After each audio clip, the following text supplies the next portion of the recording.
Majelis Ulama Indonesia Kabupaten Buleleng mengizinkan umat muslim melakukan sholat id di masjid, musola ataupun di rumah. Keputusan ini diambil sesuai Fatwa MUI Pusat nomor 28 tahun 2020.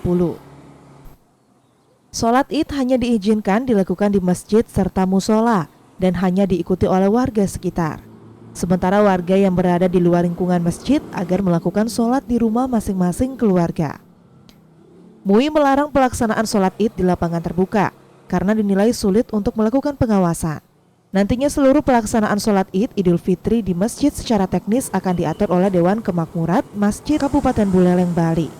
Dalam pelaksanaan sholat id, nantinya juga akan berkoordinasi dengan petugas keamanan untuk melakukan pengecekan suhu tubuh hingga menghimbau tetap menggunakan masker saat masuk ke masjid.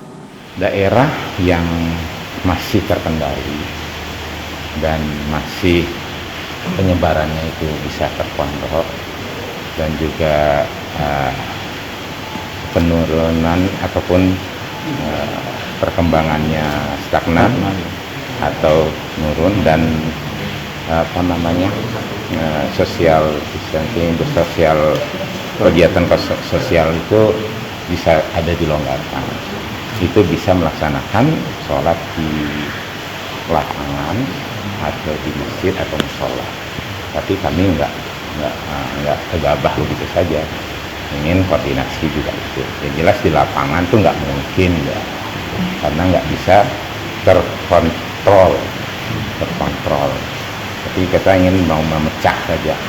Jadi semua masjid musola itu biar digunakan, biar nggak satu tempat itu, sehingga tersebar itu. Dan penduduk di luar lingkungan itu nggak boleh masuk. Ada batasan nggak Pak dalam satu masjid berapa umat gitu misalnya? Yang jelas sesuai dengan protokol kesehatan COVID. Jadi ada termogan, ya siapa yang berhak masuk pakai masker, kemudian cuci tangan, tidak ada salaman setelah sholat itu nggak ada salaman.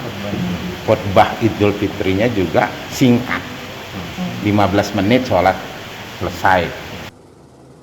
Selain itu, MUI Kabupaten Buleleng menghimbau umat muslim yang berada di zona merah transmisi lokal dan ditemukan kasus COVID-19 agar tetap melakukan sholat di rumah masing-masing. Kardiana Rayana, Kompas Dewata.